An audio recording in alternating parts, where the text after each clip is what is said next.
Next, I'm going to introduce a man who is an investigative journalist and who has gone deep into the depth of at least two devastating topics: the U.S. food system and nuclear armament. And despite the dark truths that he has uncovered and grappled with, he is surprisingly cheerful,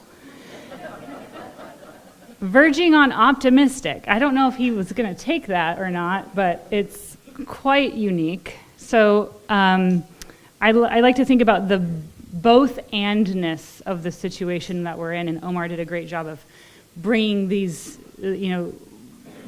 forcing us into the space between urgency and long-term, and all of these opposing truths that we have to grapple with, I think, to get where we're going.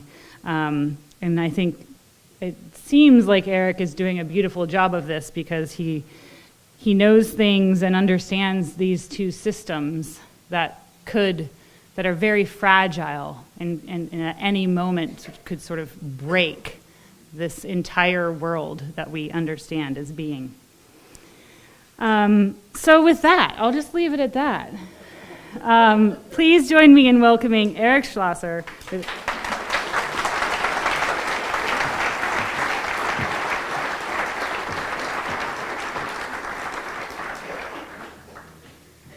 Well, thank you very much. It's really an honor to be here. It's really nice to see more than 3 people in one place. And I have the great honor of being on the board of the Land Institute. And I realized last night that today's just about the 2-year anniversary of when I joined the board. But I'd never met any of the board members, and I'd never visited the Land Institute. And one of the things that makes me really happy about being here is I know it actually exists. And that I haven't been involved in some major internet scam with all the funds that we've been raising going to some offshore account in the Maldives. So anyway, it's really nice to see all of you. The subject and the title of my talk is Back to the Land, Living in the World Without Destroying It. We live in unusually dangerous times right now, right at this very minute. We still do have a pandemic. We're struggling with climate change that's been predicted for 40 years and yet ignored, with all kinds of extraordinary, unpredictable weather events. And as I stand here, the threat of nuclear war is greater, maybe, than at any other time since 1945. The Cuban Missile Crisis was very dangerous, and it lasted for 13 days.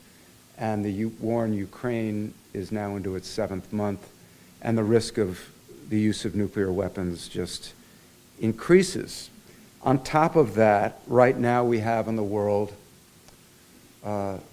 extremist religious groups and extremist nationalist groups, and I can't even believe that I use this word, but it is relevant, and fascist groups that celebrate the killing of civilians because of their religion, their ideology, their sense of ethnic supremacy.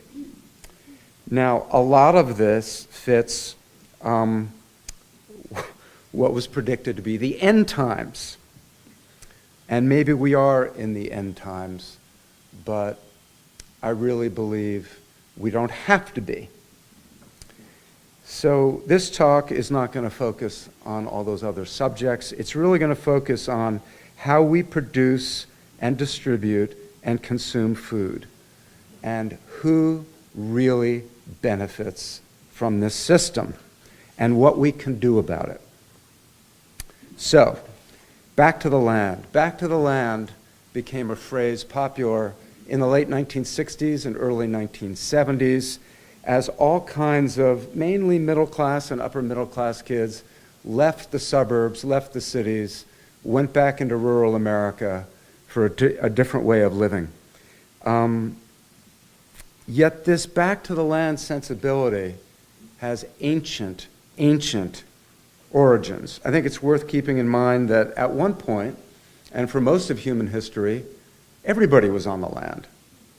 And it's only in relatively recent times that we had cities. And it wasn't long after we had cities that some people wanted to figure out how to get back to the land. Because cities very soon came to represent vicious competition for status, for fame, for money, for power, and cities came to represent a kind of decadence. On the other hand, the countryside, the land, represented simplicity, self-reliance, humility, health, a connection to nature. In the Roman Republic, the family farm, diversified family farm, was considered the bedrock of the society. And farms were supposed to be about 2 acres, and anything bigger than 2 acres was discouraged. Generals and the highest members of society proudly worked their own land. And there was this notion that being a republican as opposed to a monarchist was directly connected to the land, and the Roman Republic considered itself a state of independent farmers. As Rome became an empire, the reality of family farms, and much of it was a myth, but whatever truth there had been to the myth disappeared, and you got huge land holdings controlled by extremely wealthy people called latifundia, and these huge estates were worked not by generals, but by slaves. At the height of the empire, there was a growing nostalgia for the days of the family farmer. And you can see in the writings of Horace and Juvenal and Pliny the Elder this sense of loss of independent, hardy farmers giving way to a slavocracy and an empire. And you see in this literature these opposing forces between the land and the city. Virtue versus corruption and vanity. Health versus sickness. A republic versus an empire. And ultimately, the life force versus the forces of destruction.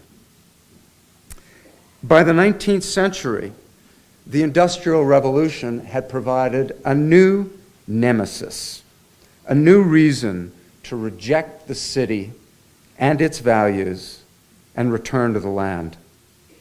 Thoreau said, quote, "Let your life be a counterfriction to stop the machine."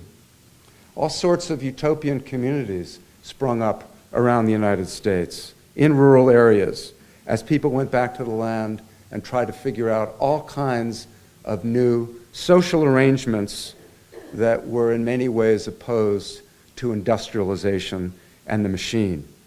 Later in the 19th century and the early 20th century, there was the arts and crafts movement, another rebellion against industrial conformity. So we go through these cycles, especially in recent Western culture, of celebrating the machine and rejecting it and rebelling it against it.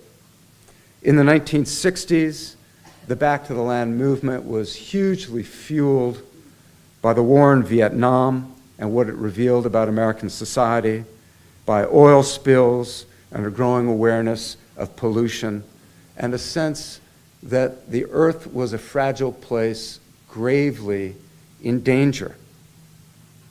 The writer Edward Abbey called for a counter-industrial revolution to destroy what he called the megalomaniacal mega-machine of America. He opposed the expand or expire agro-industrial empire.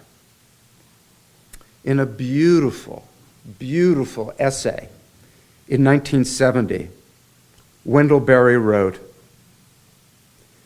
"If we apply our minds directly and completely to the needs of the earth, then we will have begun to make fundamental necessary changes to our mind. We will see that war and oppression and pollution are not separate issues, but aspects of the same issue. We will know that no person is free except in the freedom of other persons, and that our only real freedom is to know and faithfully occupy our place, a much humbler place than we have been taught to believe in the order of creation." And that essay, written 52 years ago, was entitled, "Think Little." Today, we have maybe the stirrings of another Back to the Land movement, inspired by a growing interest among well-educated people in organic and regenerative agriculture, and a growing awareness of what industrial agriculture is doing not only to the land, but to the people in the cities who eat the food produced by this agriculture.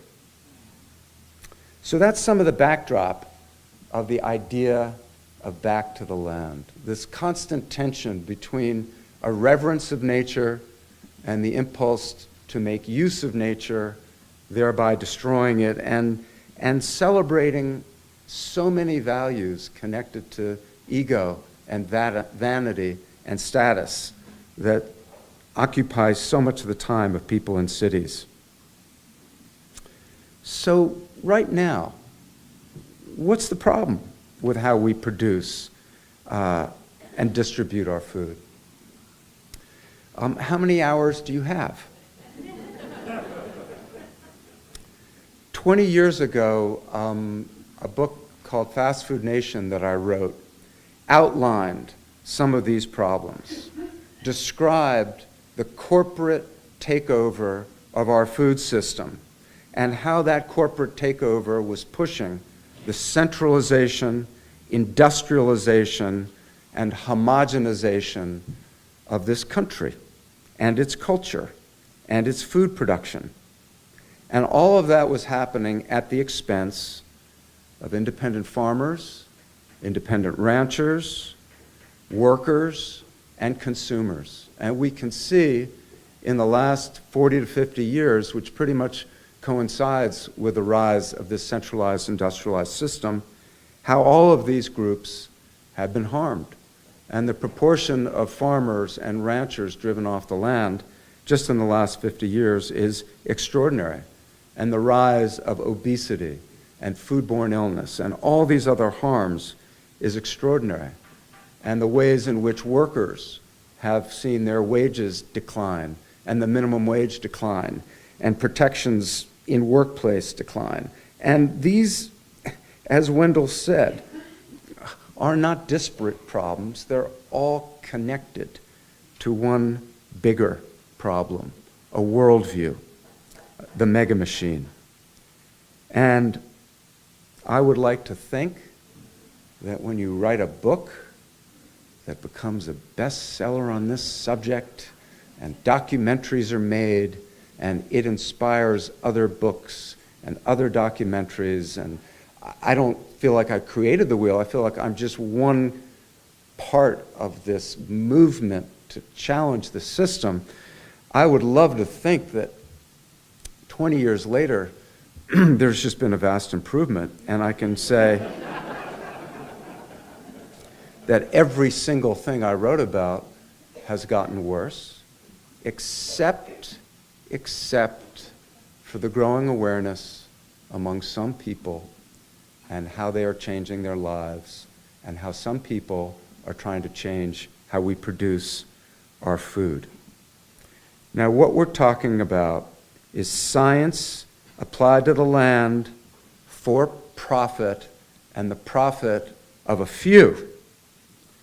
And it's justified with a kind of techno-utopianism. And what I realized, especially in my research on nuclear weapons, was that human beings are much better at creating complex technological systems than we are at controlling them, let alone at knowing what to do about them when something goes wrong. I'll give you an example of techno-utopianism for the profit of the few applied to the land. Glyphosate, also known as Roundup, a weed killer that was essential for the introduction of genetically modified crops. It became very popular to the enormous benefit of the Monsanto Corporation. And anyone who criticized the Monsanto Corporation and its introduction of its genetically modified crops and glyphosate could expect to be investigated. And farmers were threatened. And it wasn't the free market that led to the take-up of these products. It was a very totalitarian pressure. So right now in the United States, 300 million pounds of glyphosate are applied to the land every year. That's almost a pound of weed killer per person. Now recently, a radical environmentalist group called the U.S. Geological Survey found traces of glyphosate in 75% of the rain falling from the sky.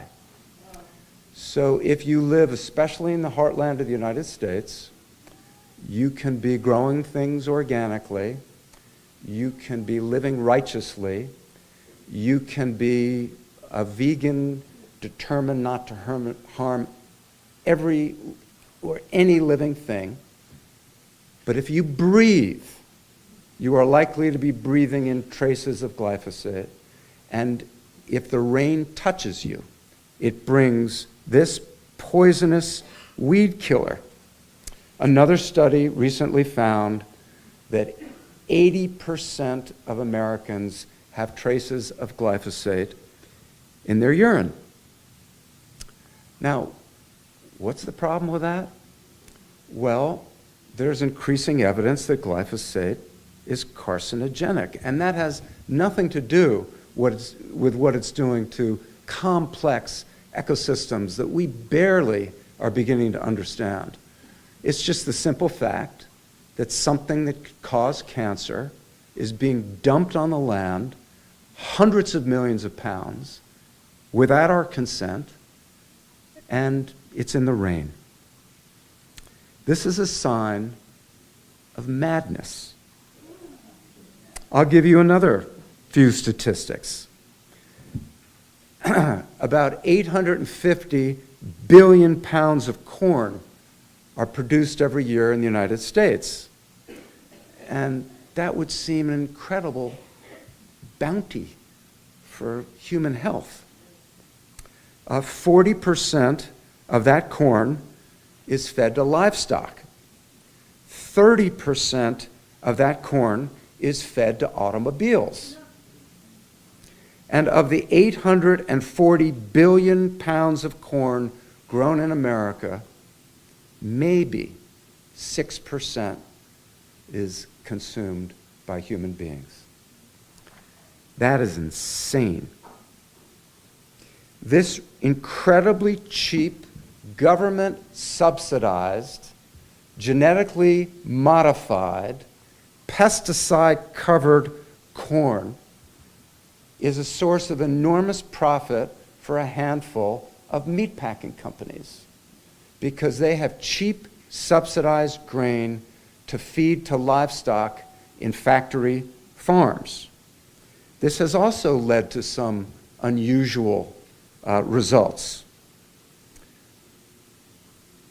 The industrial chicken, which bears almost no relation to poultry as they lived for millennia, and even the poultry in the United States being raised in the 1940s and 1950s. And we are eating an enormous amount of chicken because of the cheap subsidized grain.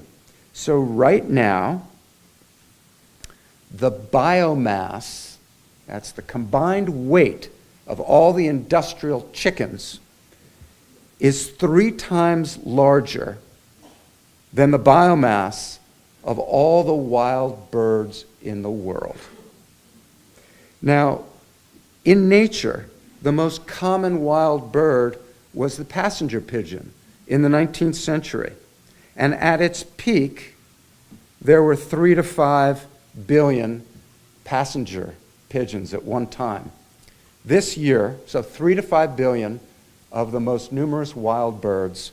Right now, this year, there will be 66 billion industrial chicken. This is absolute madness. And it's more evidence of the centralization, industrialization of agriculture, and most of all, the concentration of power and the concentration of profit. 80% of the food being eaten comes from just 12 crops. That is monoculture, not polyculture. And in the same way that you have monoculture in the crops, you have monopoly power in the system that is producing them. And that monopoly power is a very recent phenomenon. I wrote a lot about meatpacking. In the 1960s, as late as 1977, the top 4 meatpacking companies controlled only 23% of the market. Today, the top 4 meatpacking companies control 85% of the market. And economists say that when 4 companies control 40% of a market, you no longer have a free market. You have an oligopoly. And as these companies get bigger, you have monopoly power. The great irony is all of this happened in the last 40 years as the free market was being celebrated. And behind the rhetoric of the free market, we got extraordinary monopoly power. 4 companies control 67% of the hogs in America. 4 companies control 58% of the seeds in America. They control 54% of the poultry. And in a really extremely disturbing development, 4 companies control 77% of the beer. And there's been a marked decline as a result. These corporations also now control life forms, and not in an abstract way. They control the life forms that most Americans are consuming. This is not science fiction. 2 companies now control 99% of the turkey genetics. 2 companies control 95% of the broiler genetics, and 2 companies control 94% of the egg-laying hen genetics. And it's not just livestock. 2 companies now control 50% of the salmon genetics. And as we learned recently, 4 companies in the United States control 90% of the market for baby formula, for infant formula. And the 2 biggest ones, control 80%. And when the biggest manufacturer of infant formula has a problem at one of its factories, I'm talking about Abbott, and has to shut down that factory, because of the monopoly system we have, suddenly there's a chance that infants won't be able to eat. So we're talking about malnutrition and possible starvation among infants because of what was happening at one factory. Now, at that one factory by Abbott, it was discovered that for years, old, filthy, dirty equipment was being used to manufacture infant formula. There was dangerous bacteria in the pipes. There was poor tracing of products, and there was deliberate falsification of records. Now, we're talking about a company selling food for infants. And if they're willing to do that in order to make a little extra money, they're willing to do anything. Which leads me to a subject that maybe I shouldn't be bringing up, which is politics. And I mean, it could be argued that if I didn't bring up politics, that would be a political argument too. Now, this analogy has been made again and again in history, but sadly, it should be made again. The corruption of the Roman Empire and the decadence of a society that had once been based on the work of independent farmers, I see some echoes of it. And it would be really nice and it would be really convenient to blame all of this on capitalism, and that capitalism is the problem. But we have to keep in mind that the worst environmental devastation ever experienced in modern times was in a society that was committed to scientific socialism, the Soviet Union. So what we're talking about is more complex than capitalism versus socialism versus mercantilism. We're talking about the human instinct and desire for power, for status, for wealth, for control. It is an ancient impulse that is constantly at war with the other impulses for community, for compassion, for kindness, and humility.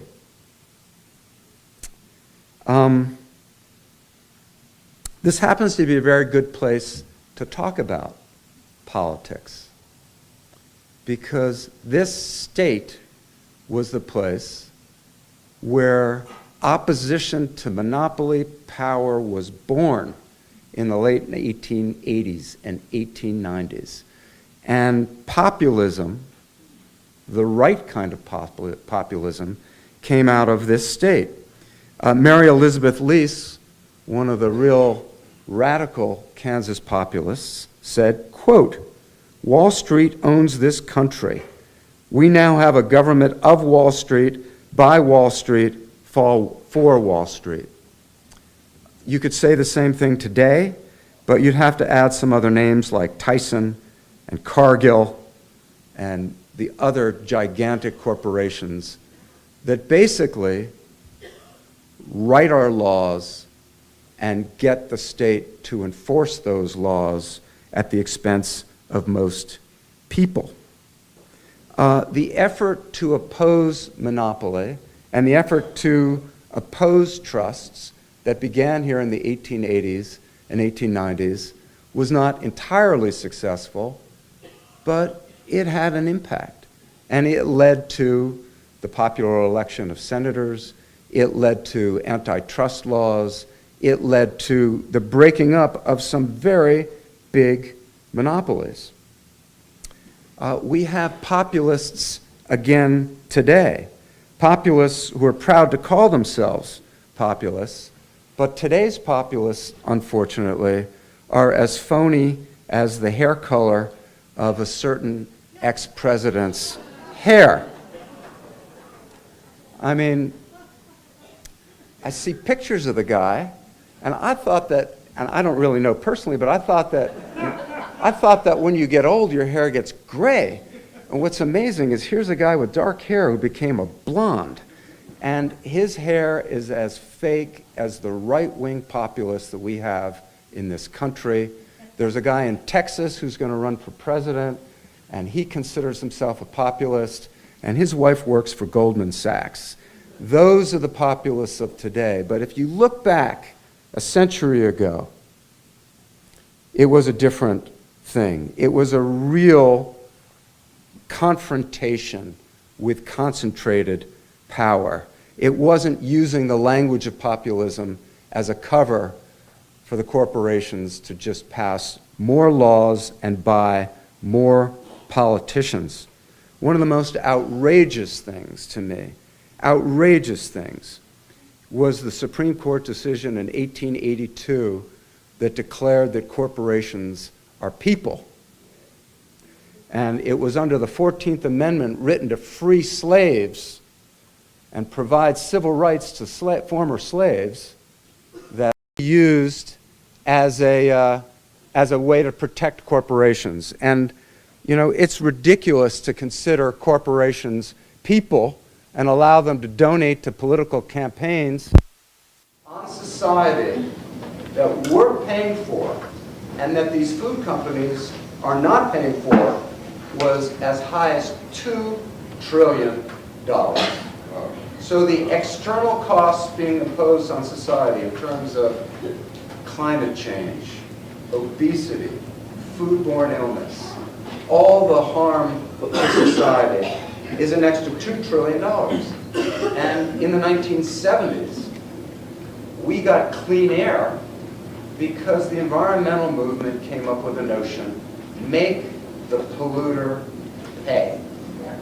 And if these corporations had to absorb those $2 trillion in external costs they're imposing on society, they would have to figure out different ways to produce their food. So,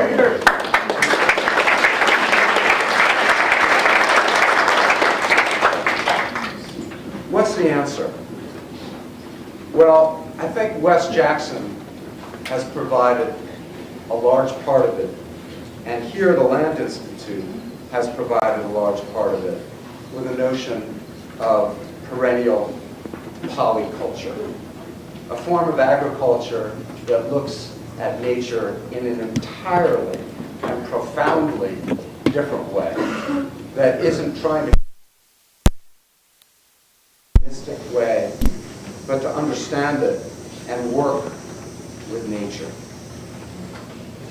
And one of my concerns as the technology and techniques of perennial agriculture are coming to fruition now and may actually play a role in our agricultural system, my concern is that they will be co-opted, purchased, controlled, somehow patented by the very corporations that this system was invented to counteract. And that is a grave, grave danger. And I've seen again and again how innovators have created really interesting food companies that are opposing the dominant mindset, and those food companies are now owned by General Mills or Unilever or one after another, and they lose the kind of radical alternative spirit. And I'm not saying that any of that has happened in perennial grains yet, but I think it's something that the Land Institute, at least in my view, and as a board member, I will be pushing against it being co-opted into this mega machine.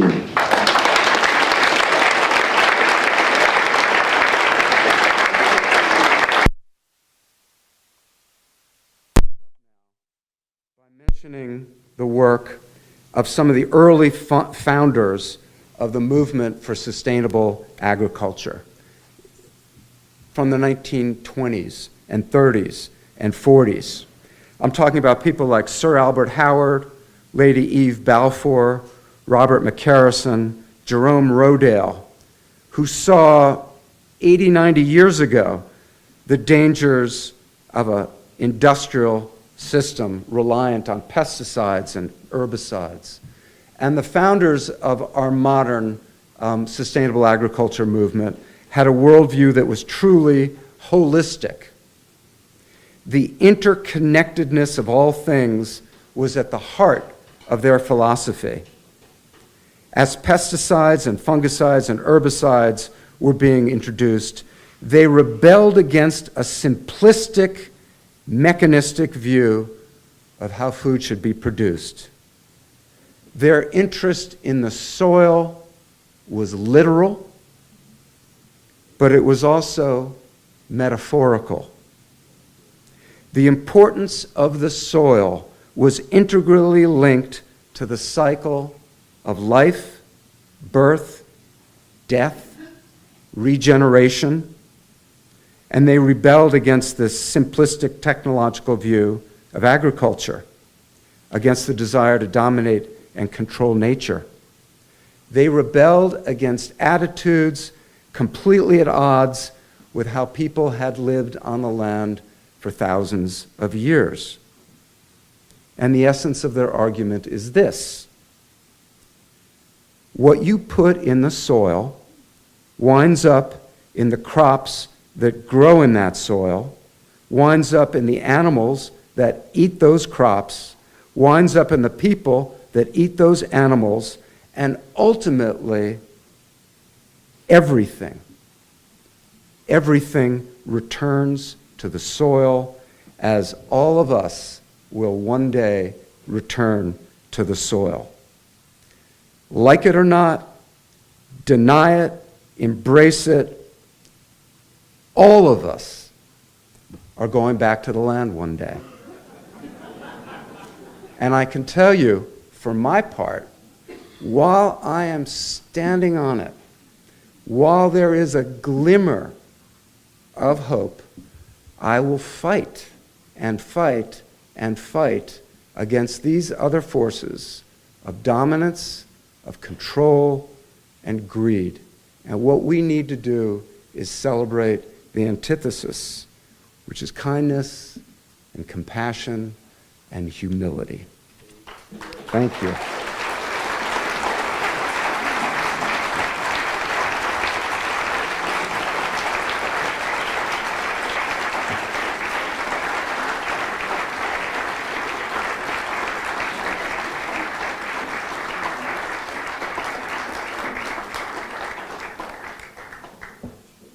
We do have time for a couple questions for Eric.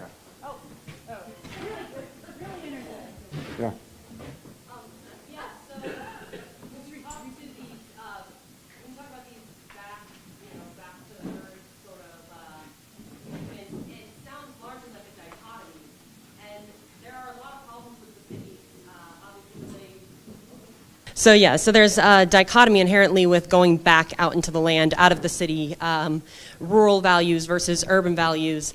And undeniably, cities are here to stay, and they offer a lot of accessibility and connection and opportunity. So as somebody who inspires and shares ideas, can you offer any insights as to how we can get, because we understand as far back as people go, that to combat a small, very powerful group, you need numbers. And undeniably, the numbers are in the cities. So what are your insights into what we can look forward to as hopeful messaging and getting people in the cities to care about what's going on in the soil, even if they're not touching it, even if they only ever touch asphalt, that they care about and support it, so that we can count on them not shielding people that live in their ivory towers in the cities, controlling everything. So I want to make something clear, and I hope I didn't convey a wrong, give the wrong idea in my talk. I love cities. I mean, there's so much about cities. I mean, the great thing about agriculture is that, the success of agriculture allowed some people to be writers. and readers and do all kinds of things. But, the ignorance of agriculture in the cities is profound. And what's sad is that in a country of like 320 or whatever million people, the reality is it's a few 100,000 farmers who are producing the food that we eat. There's the statistic given that there are 2 million farmers. Well, if you look at the full-time farmers and what is being produced, we're talking a few 100,000. And every single person who eats has an obligation to understand the system that produced that food and support the people who are doing it the right way. So, it's such a complex thing to unwind, but the same media, that gets these ideas across is controlled by the same system that we're trying to change. I mean, I was hugely gratified by the number of people that read my book, Fast Food Nation, but I was up against the McDonald's Corporation, whose annual marketing budget of $1 to $2 billion is just slightly bigger than my marketing budget was. So the cities cannot exist without the farmers in the countryside. I think there was a Williams Jennings Bryan quote about, get rid of the cities, and someday, they'll be rebuilt. Get rid of the farmers, and you just will never have cities. So educating people in the cities about their connection to the land is of fundamental importance. Yeah. How do you feel like your views have changed, if you think they've changed at all, over the last 20 years? 18 years ago, I was teaching at Western Illinois University, and you came there because we were using Fast Food Nation as a read for Wow. all of the students. And I remember an opportunity I had, along with a couple of other faculty, to talk with you, and I came away from that thinking that there was a bit of a tension that ran through Fast Food Nation, that on the one hand, you recognize that, oh gosh, we just got to trash the entire system. But another part of me felt as though in the book you were saying, okay, if we make these changes to the system, it will work. Did I read it wrong, or do you feel like you have become more radical in your thinking over the last 20 years? So I have learned so much more. I mean, when I wrote Fast Food Nation, this is a fancy word, but I was an autodidact. I was totally self-taught. I had never read Wendell Berry. I had never read or met Wes Jackson. The gaps in my knowledge were profound. I think some of the strengths of the book was that I knew nothing about the subject and I didn't have any biases. And I could find things and, oh my God, I can't believe this is true. And people who were teaching ag science just, were so used to it. So there were some benefits to my method, but there were some real drawbacks. So I would say I know so much more. I know how all of my ideas were already thought before and more eloquently expressed than I could ever express them.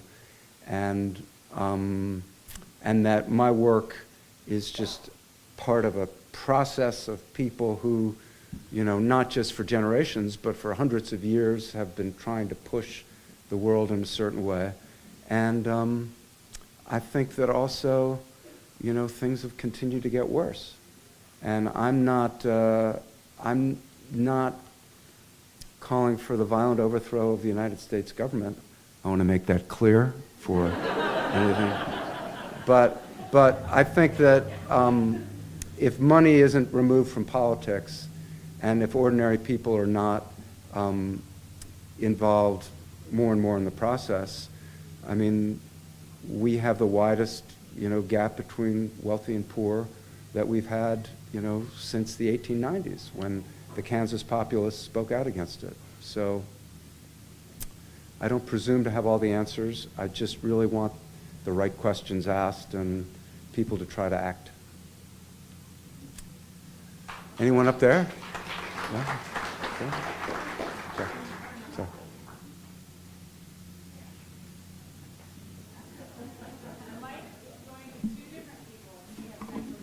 Okay. We're going to go to this side. And you want to get the mic to you, because that way the feed allows it to go to YouTube and people who are Okay, that one back there is going to go first. Okay, I'm hiding behind the post, so I can't see you. No, I'm hiding behind the host. You can't see me. I see you now. I couldn't see you.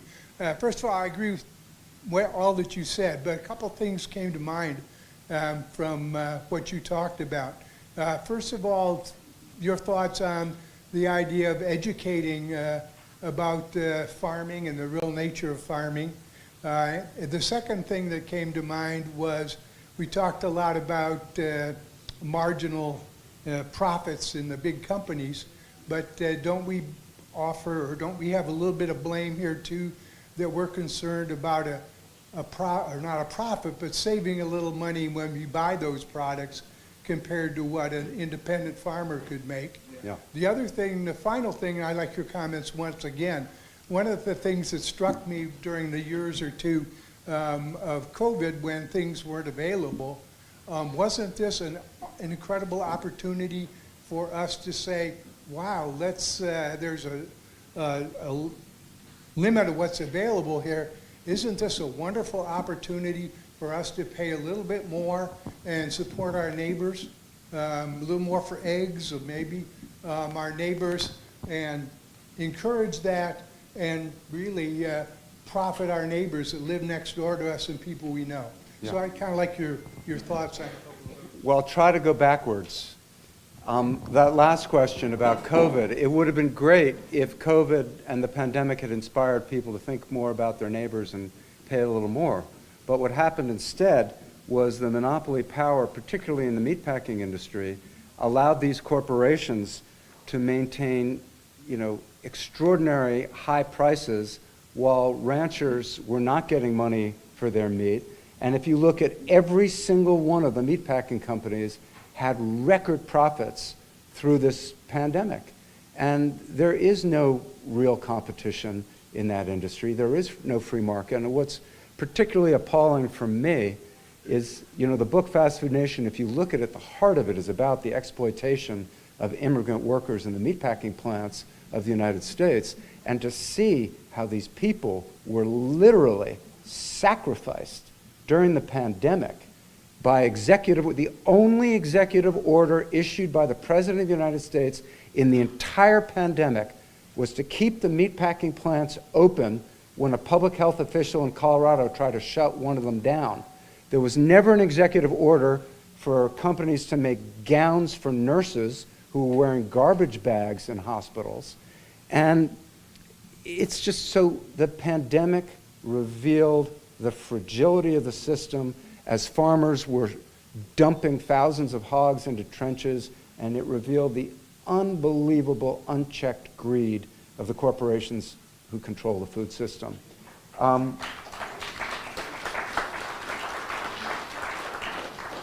Absolutely. If you look at how wealthy and upper middle class people are eating, they have completely changed their diet, and not because of me, but in the last 30 years. And that's because spending a little extra on food really doesn't affect their budget. And the people who most need access to healthy food are the ones who can least afford it. The minimum wage federal minimum wage of, $7.25 is about 50% lower than the minimum wage was in 1968, adjusted for inflation. And what that means is the poorest workers in the United States have gotten a pay cut of 50%. So, I would love for everyone to be buying healthy food produced the right way in a sustainable way, but people need to have the money in their bank to be able to do it. And the first question, if I remember correctly, was about education. And again, my ignorance was vast when Fast Food Nation was published. It's still pretty damn big, but I've learned some things. And one of the people I met after Fast Food Nation came out, who I'm not a gourmand, I never even heard of, was Alice Waters. And Alice Waters is a chef in California who has made it her mission to bring education about food and our food system into every school in the United States, and every school in the United States should have a garden where children learn about food by growing it themselves and learning how to prepare it themselves. And her movement has been hugely influential, and so these things are possible if we make them happen. Anyway, thank you.